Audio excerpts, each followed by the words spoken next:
Escuchar acerca del tema del oído a la mente, el vínculo entre audición y demencia. Será presentado por el doctor José Eduardo Moreira Velasco, residente de nuestro programa. Adelante. Gracias, doctor. Buenas tardes a todos. Soy el doctor Eduardo Moreira, residente de segundo año del programa.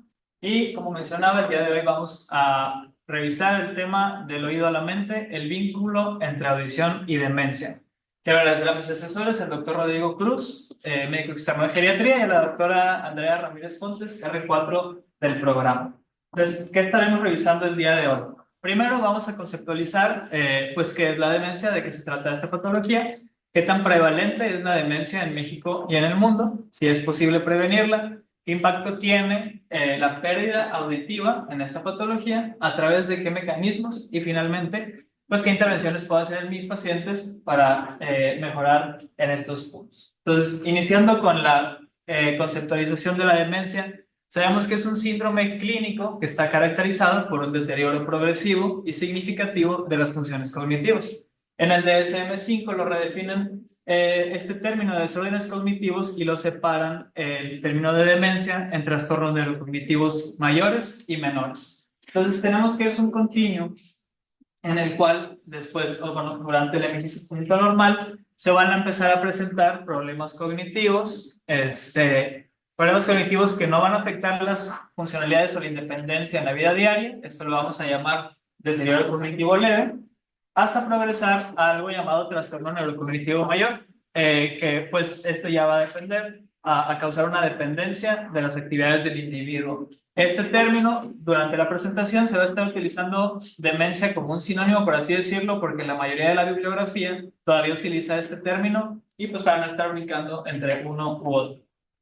¿Ok? Entonces vamos a ver los criterios del DSM-5. Primero, tenemos que evidenciar un declive cognitivo significativo comparado con el nivel previo en uno o más de los dominios cognitivos. Entonces, ¿cuáles son los dominios cognitivos? Son estos seis: funciones perceptuales motoras, el lenguaje, el aprendizaje y la memoria, la cognición social, la función compleja y las funciones ejecutivas. Entonces, importante saber también, no todas las demencias se van a presentar con problemas de la memoria, algunas van a empezar de otra manera o se van a afectar alguno de otros de estos dominios cognitivos. Entonces, estos déficits cognitivos van a interferir con la autonomía del individuo. Ahí es donde está el parteaguas entre un deterioro cognitivo leve y un trastorno neurocognitivo mayor. Y pues también estos síntomas no deben de ocurrir exclusivamente en contexto de un síndrome confusional y no se deben de explicar mejor por algún otro trastorno, como por ejemplo trastorno depresivo, esquizofrenia.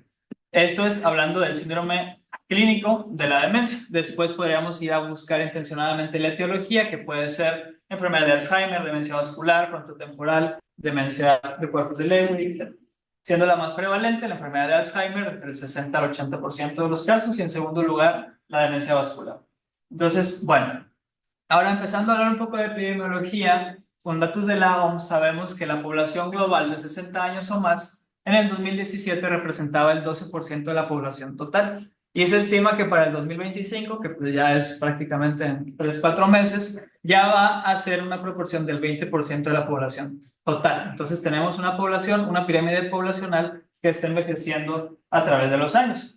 Y tenemos una situación similar en México. En México, igual, población mexicana de 60 años o más, en 1990 era de 5 millones, que proporcionalmente representaba el 6% de la población total, y en el 2020 15.1 millones, lo cual ya representa el 12% de la población total. Entonces, nuestra población de adultos mayores está creciendo. Okay. Ahora, hablando de población y demencia específicamente, existen personas pues que viven a nivel mundial con esta patología. En 2019 se estiman 55 millones de casos, y esto también se espera que vaya poco a poco a la alza. Hasta en el 2050 se proyecta que haya un total de 139 millones aproximadamente de casos de demencia, lo cual pues es una enfermedad que va pues aumentando los casos a través del tiempo, ¿no? Esto se proyecta. En México se identificó que el 14.2% de los individuos de 60 años o más presentan algún tipo de demencia. Entonces, epidemiológicamente y en salud pública, ¿cómo repercute esto? al ser una población que va a requerir cuidados, que va a requerir apoyo económico, que va a requerir algún otro tipo de intervención, pues también representa un gasto monetario. Entonces, actualmente se estima que el gasto anual en personas con demencia en cuanto a los sistemas de salud es de 1.3 trillones de dólares y que más adelante, al menos el 2030, se proyecta que sea más del doble, 2.8 trillones de dólares. Entonces, pues esto representa un problema no solo de salud individual, sino de salud pública, ¿verdad? Entonces, de aquí nace la pregunta. Entonces, si vamos a tener tantos casos y la población va a estar envejeciendo, estas patologías, la demencia, se puede prevenir. Pues, inicialmente hicieron una asociación entre la demencia y la privación económica. Entonces, esto sugería que muchos casos pueden ser prevenibles o se puede retrasar su inicio a través de intervenciones en el estilo de vida, como pueden ser ejercicio regular, evitar el tabaquismo, evitar el exceso de alcohol, realizar actividades cognitivas, y esto se traduciría en un menor riesgo de demencia, en un retraso en su aparición y en más años de vida saludable.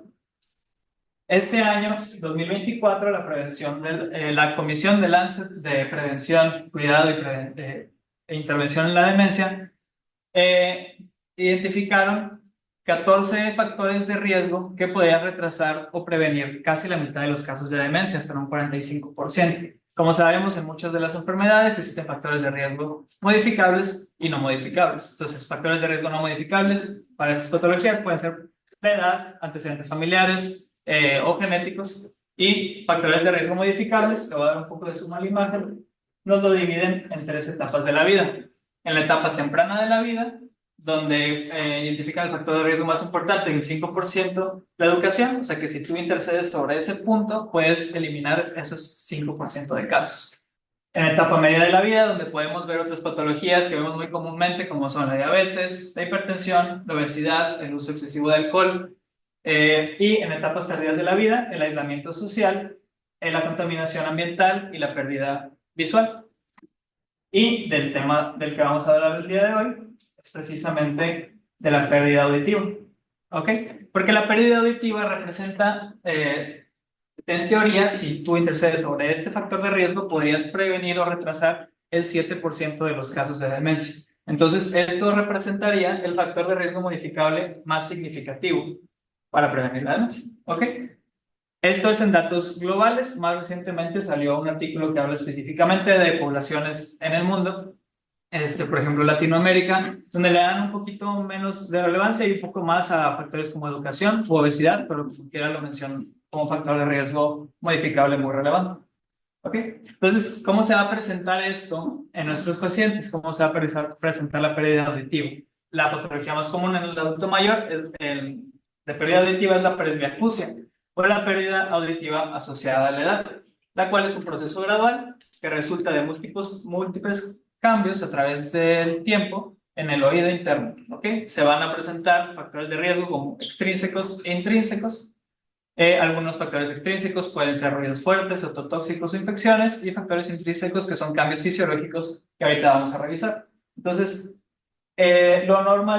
normalmente medimos la audición en decibeles, que nos habla del volumen del sonido, y en hertz, que nos habla de la frecuencia. Entonces,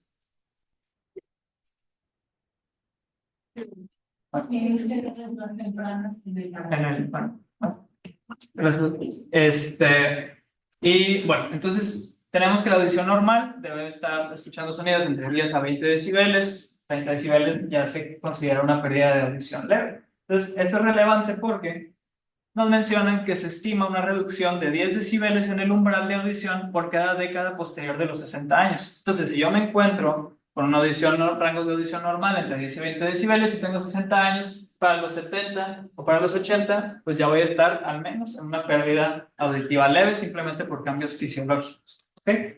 Y en esta otra gráfica nos representan como, tanto en hombres como en mujeres, a través de la vida, se va viendo un decremento en la capacidad auditiva. Okay, entonces, ¿qué factores de riesgo vamos a tener para la presbiacusia? Existen varios, existen factores biológicos como genéticos, la edad, la raza blanca, factores ambientales como exposición al ruido, pacientes que pueden, por ejemplo, trabajar en construcción, trabajar en fábricas que están expuestos a ruidos fuertes, ototóxicos como medicamentos, por ejemplo, antibióticos como aminoglucósidos, por ejemplo, diuréticos, sobre todo si se usan en conjunto. ¿Ok? Comorbilidades como hipertensión, enfermedad renal crónica, obesidad, diabetes mellitus tipo 2 y también pues llevar un mal estilo de vida como tabaquismo o una mala dieta. Entonces, ¿cómo se representan o qué pasa en el cuerpo después de que tú tienes estos factores de riesgo? Se van a presentar como fisiopatología, pues se han identificado varias vías de daño. Entonces, una es que se generan especies reactivas de oxígeno, lo cual crea estrés oxidativo, daño al DNA mitocondrial, también puede haber una activación de macrófagos en la cóclea, disbiosis intestinal, disfunción de la función inmune, lo cual va a derivarse eventualmente en una inflamación crónica. ¿Ok?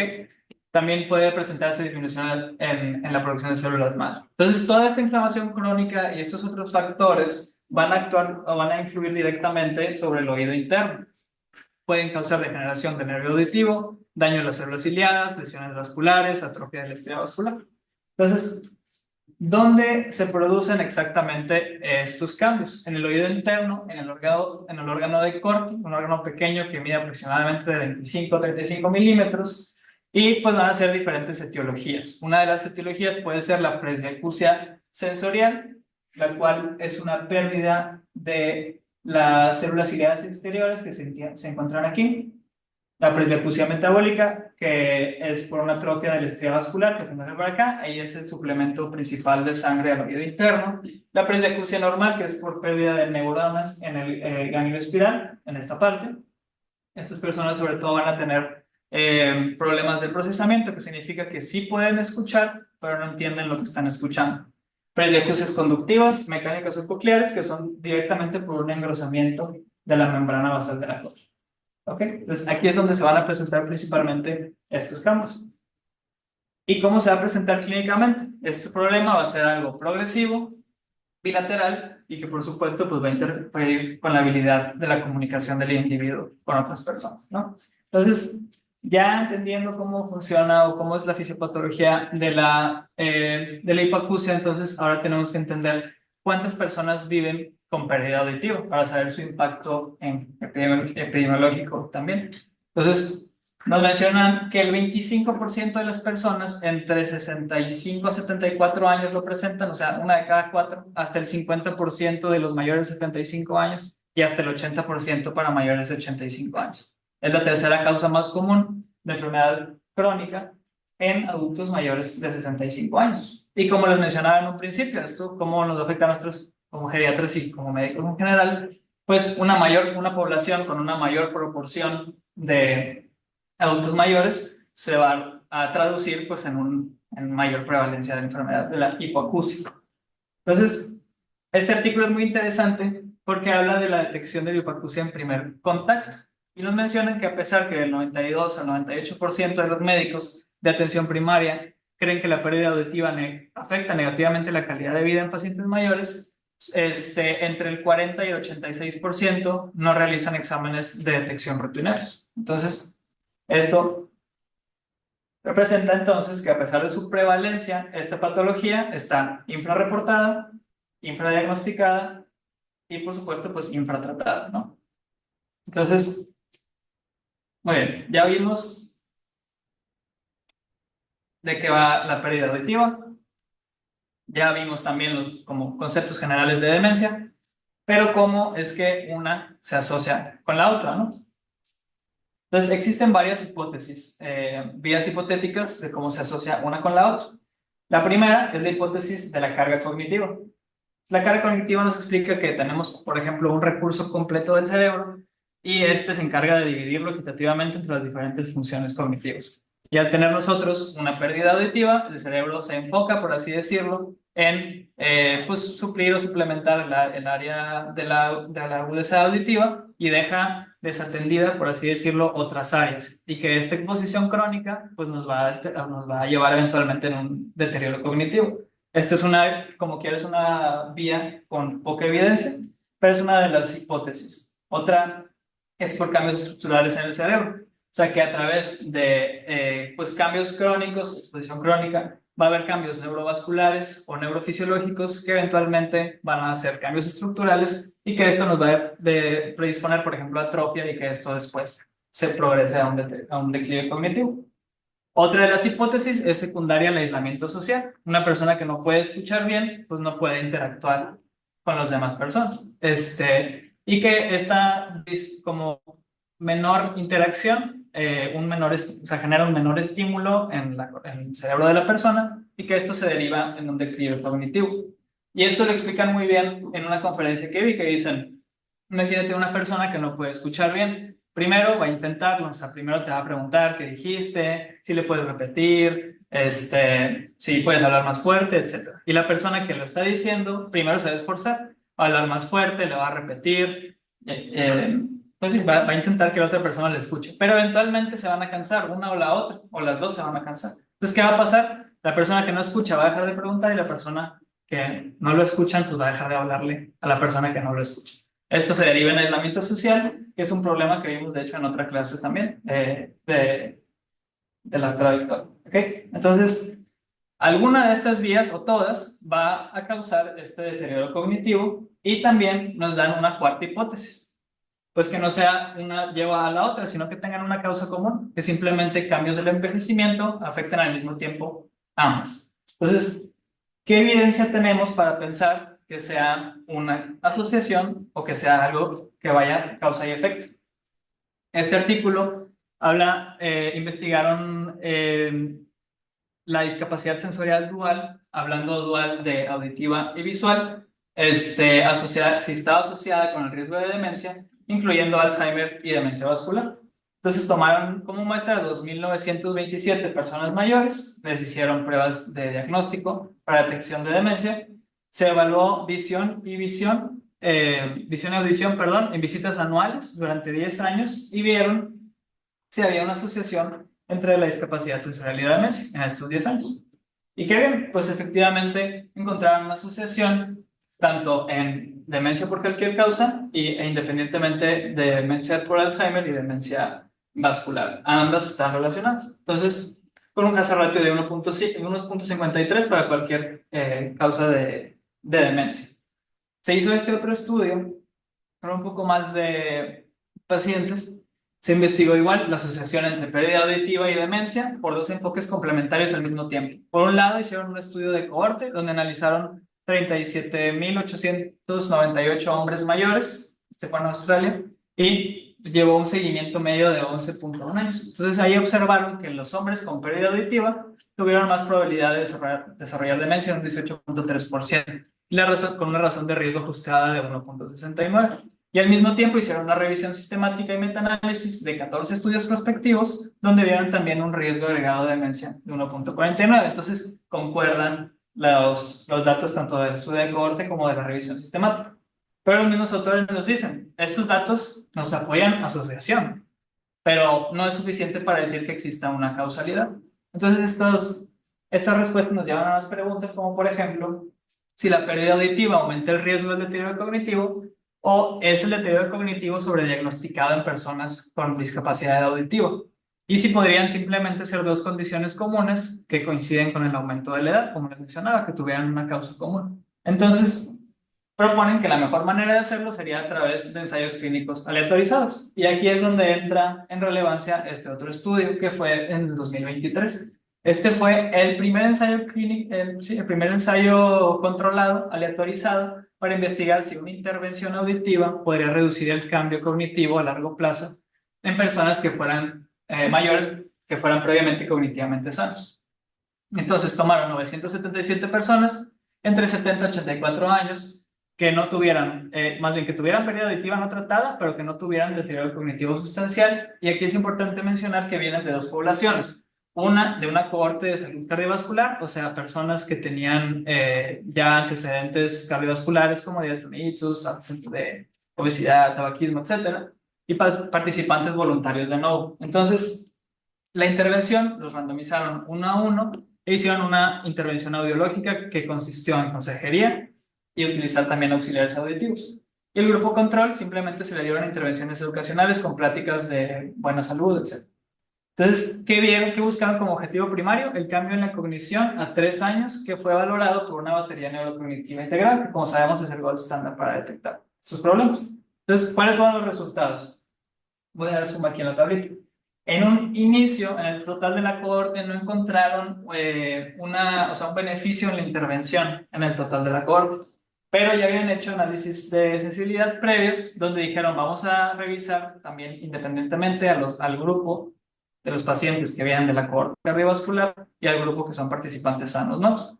Y en el grupo de la cohorte cardiovascular, sí encontraron que la intervención redujo el cambio cognitivo en un 48% a los 3 años, lo cual ahí pues, nos da varias conclusiones. Una es, bueno, también, ¿qué tanto cambio voy a ver en adultos sanos cognitivamente en 3 años? ¿No? Entonces necesitamos ver también una evolución a más largo plazo, que es lo que están siguiendo haciendo.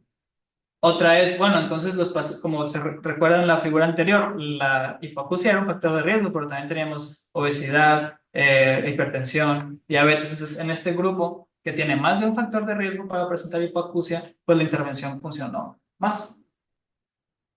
Y pues será interesante ver cómo más adelante, pues cuando pasen unos años, ver estos resultados. Otra de los objetivos secundarios que me parece muy relevante mencionar es que evaluaron también cuestiones de calidad de vida y de aislamiento o soledad. Entonces, para calidad de vida utilizaron esta pregunta en el grupo de intervención, una pregunta subjetiva. ¿Ha cambiado el uso del aparato auditivo como el disfrute de tu vida? La mayoría de los pacientes respondió que bastante sí o mucho sí. Y otra pregunta que hicieron, también subjetiva, es si creen que vale la pena el uso del aparato auditivo. Y al menos el 73.8% respondió que sí valía mucho la pena. Otra cosa que midieron fue la soledad. Para esto sí usaron una escala validada, que es la escala de la UCLA, de 20 ítems, y vieron que la intervención sí tenía beneficios sobre el aislamiento y la soledad. Entonces, ya pasando un poco a la parte práctica de la presentación, vamos a responder la pregunta. ¿Qué podemos hacer si me llega un paciente a la consulta y no me escucha bien? Aparte de hablarle más fuerte, obviamente, como hemos visto en consulta en vivo, ¿no? Muy bien, entonces una intervención fácil y sencilla es simplemente preguntar, ¿tiene algún problema de audición? Es una pregunta suficientemente fuerte para nosotros iniciar un tamizaje. Otra herramienta que también se puede utilizar es el Hearing Handicap Inventory, que es esta herramienta, HIES, es una encuesta de 10 preguntas, donde igual un puntaje se va a traducir en si el paciente tiene problemas para la audición. Se han comparado, de hecho, en estudios, hacer la pregunta simple y hacer el interrogatorio completo, la encuesta completa de 10 preguntas, y sí muestra mayor sensibilidad a hacer las 10 preguntas, pero la pregunta simple de ¿tienes algún problema de audición? Ha sido suficientemente buena para utilizarla de rutina. No olvidar, por supuesto, audiometrías, que ahorita vamos a hablar un poquito más de ellas. No olvidar exploración física, porque pues obviamente el paciente puede traer algún tapón de cerumen, puede traer una infección, o sea, puede ser que el declive auditivo sea por otra causa. Y también existen aplicaciones de smartphone que tienen una especificidad hasta el 98% y una sensibilidad del 75 al 82%. En esta guía, que es la guía del ICOP de cuidado integrado para la persona mayor de la OMS, incluso al final de las recomendaciones nos dan algunas guías para herramientas que podemos encontrar en línea, que es para hacer como audiometrías con audífonos convencionales. De hecho, sí, esta imagen que puse del lado izquierdo, si tú pones en tu celular, en tu App Store, cualquier smartphone, prueba de audición, ya te da varias opciones.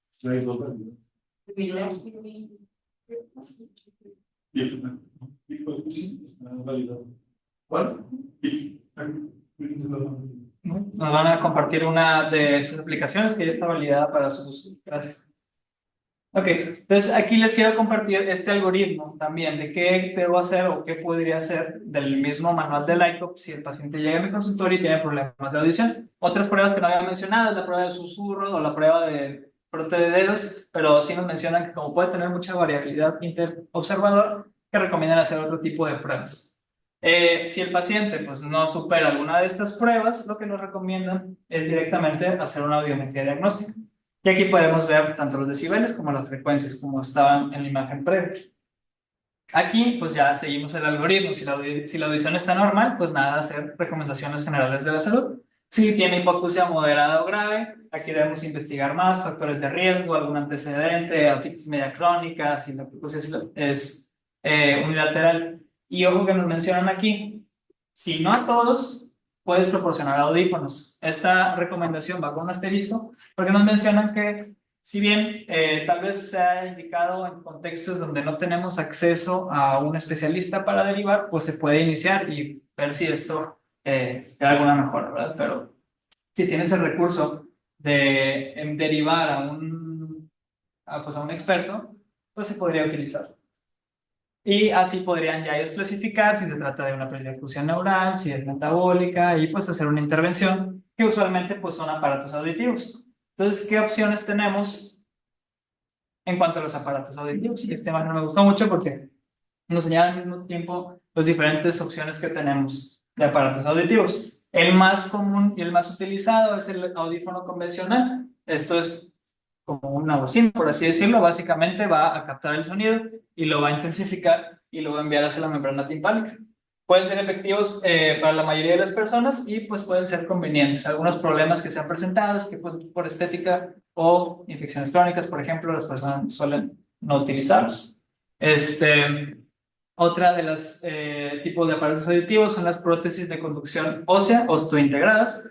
Esto en pacientes que no pueden utilizar un audífono convencional. Algunos de los, por ejemplo, mencionaban que tuvieran infecciones crónicas, que tuvieran ya autoesclerosis, que tuvieran timpanoesclerosis, que tuvieran algún problema del oído externo, etc. Otros son los audífonos implantables, que convierten la señal eléctrica en energía mecánica y luego se acopla directamente a la cadena osicular y pues ya de ahí el sonido viaja al cerebro. Y otros son los implantes cocleares, que usualmente se utilizan en personas con alto grado de pérdida auditiva, o sea, ya con sordera. Y van a convertir los sonidos en impulsos eléctricos y enviarlos al nervio del oído y así hacia el cerebro. Esos son los diferentes tipos de... Digo, y existen más, ¿verdad? Existe variedad incluso dentro de cada uno de ellos. Pero así generalmente estos son los tipos de aparatos auditivos que existen. Otra herramienta que existe es el bucle magnético, que básicamente es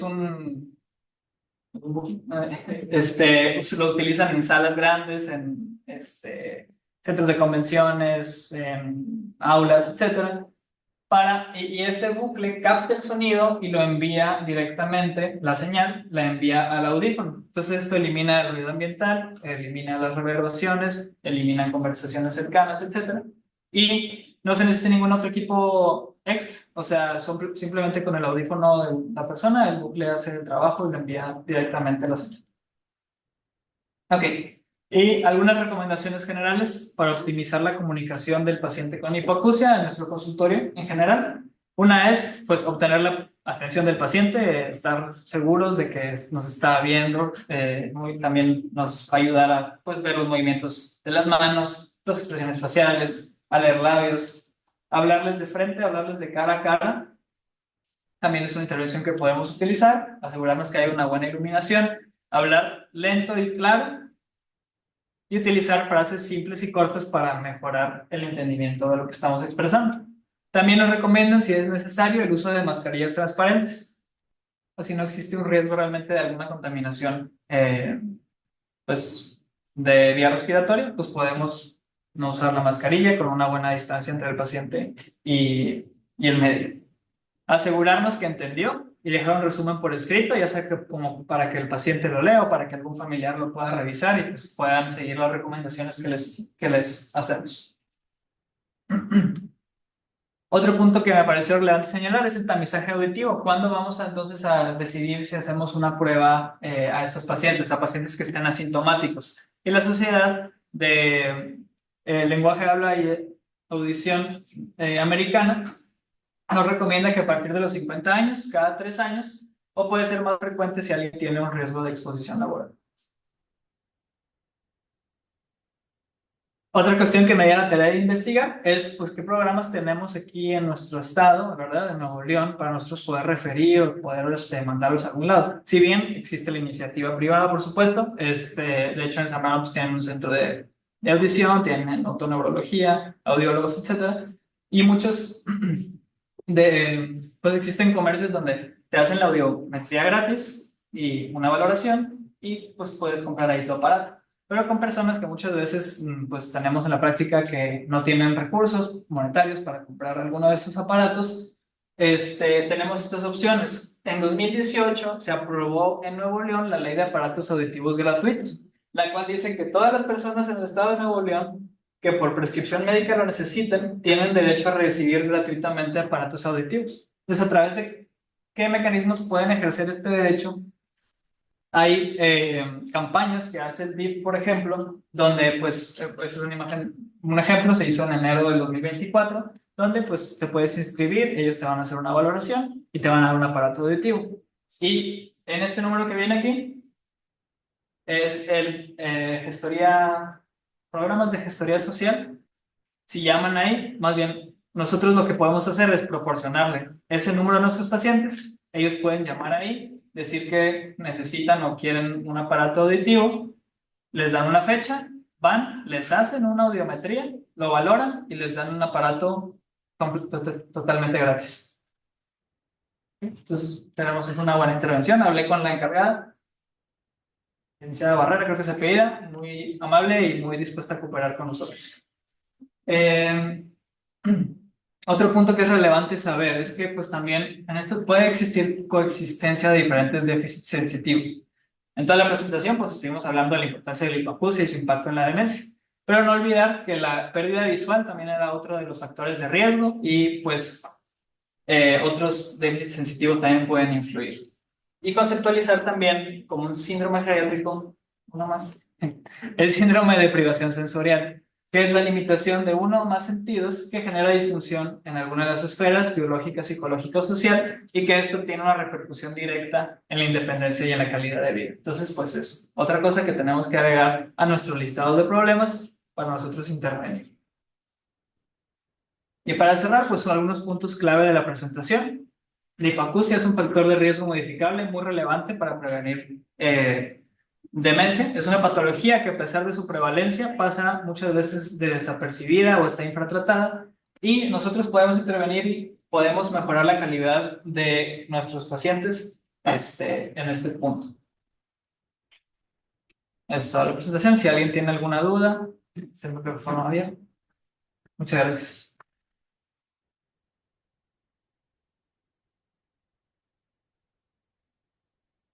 ¿Alguien tiene algún comentario o duda?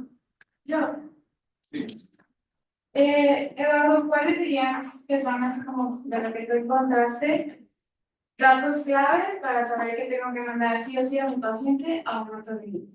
Porque lo puedes mandar a un audiólogo, pero no necesariamente hay pues toda esta especialidad médica y demás. Si hay pacientes que requieren de esa atención, Sí. ¿qué sería, o de lo que has leído, importante que nos preocupe? Okay. Investigar para saber si lo que tengo que hacer es mandarlo al otorrino. Sí. Ok. De lo más relevante que mencionaba la plática es que sea una pérdida auditiva aguda, o sea, que no tenga un proceso de que un declive poco a poco, es una de ellas. Otra es, pues, evidencia de infección, ¿verdad? Que tenga enrojecimiento, dolor, fiebre, etc. Otra es que sea unilateral. Usualmente la presbiacusia se presenta de forma bilateral, entonces si encontramos una que sea unilateral y no hay algún dato así, pues muy evidente, pues podríamos hacer la referencia a otorrino.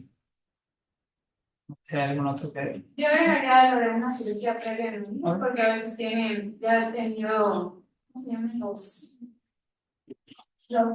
Meningocomias. entonces también necesitan atención especial. Y ya.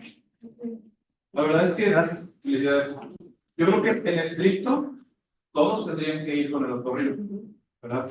Porque a unos que son graduales, podemos sospechar que es una presbiacusia, pero a lo mejor es algún otro defecto que esté agravando o acelerando la pérdida auditiva. Entonces, desde el punto de vista, yo creo que todos tendrían que ir.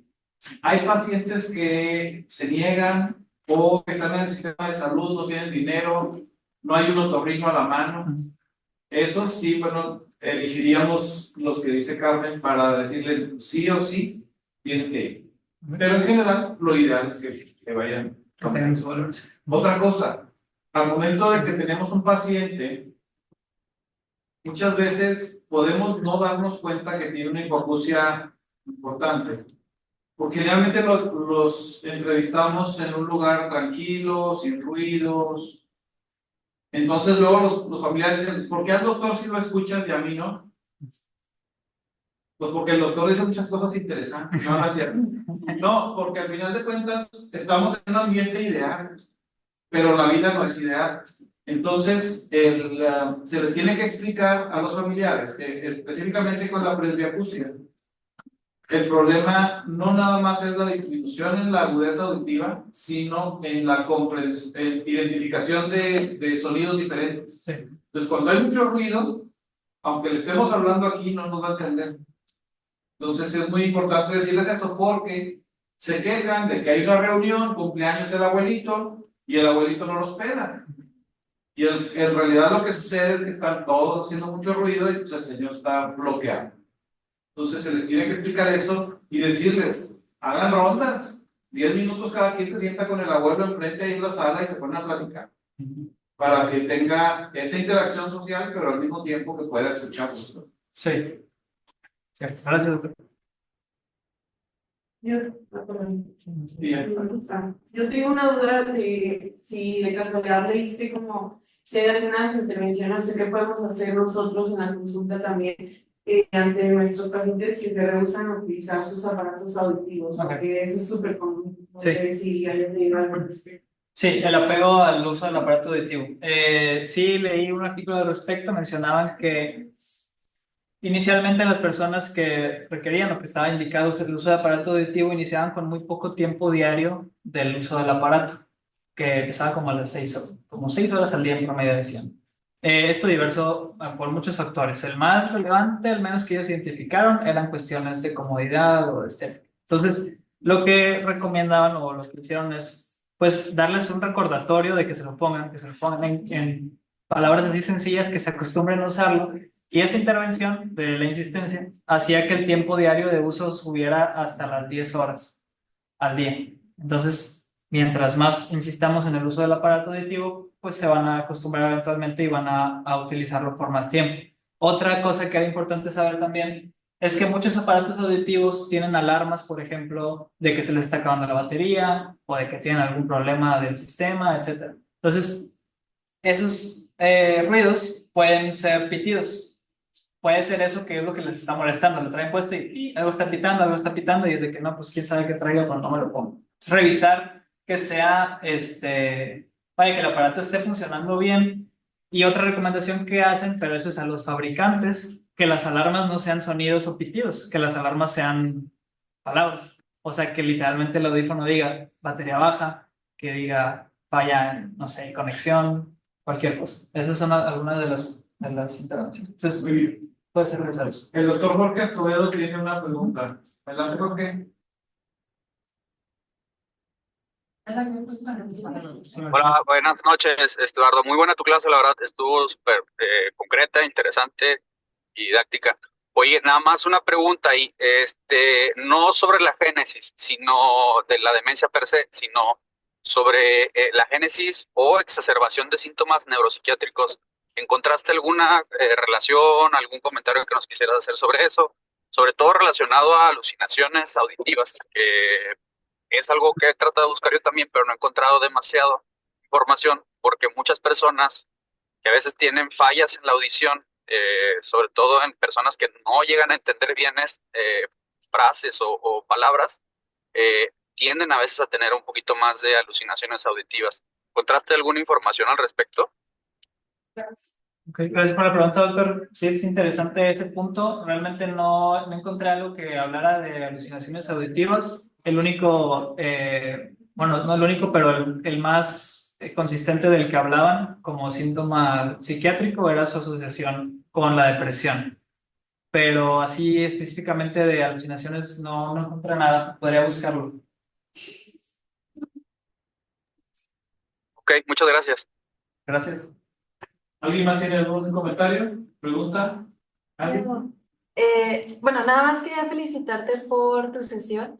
La verdad es que trabajaste súper duro en ella con muchísimo tiempo de anticipación. Encontramos bibliografía súper interesante y también la parte de los aparatos de los libros de otorrino. Entonces, la verdad es que eres un ejemplo de cómo, sí, de la preparación de estas clases y muchas felicidades. Gracias.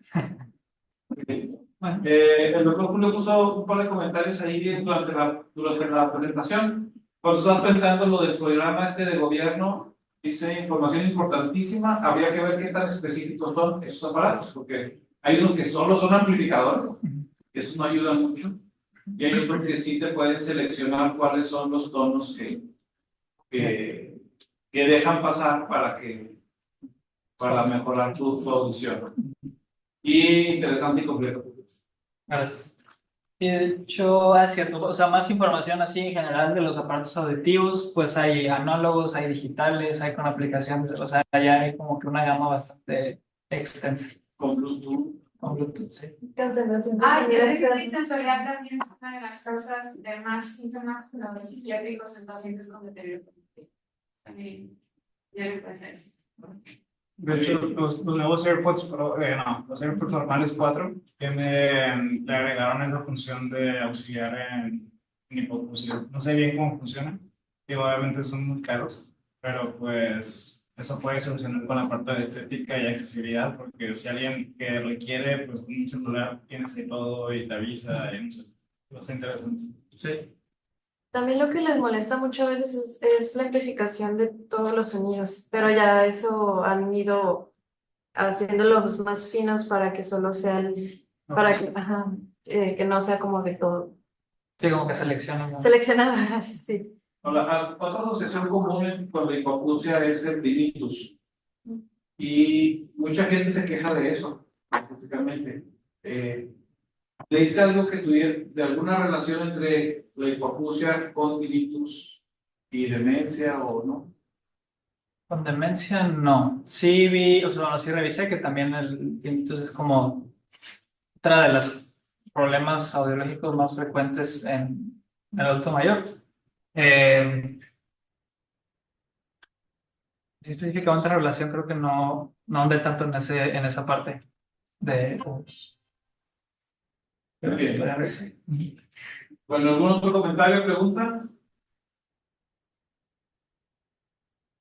Bueno, pues muchísimas gracias, Eduardo.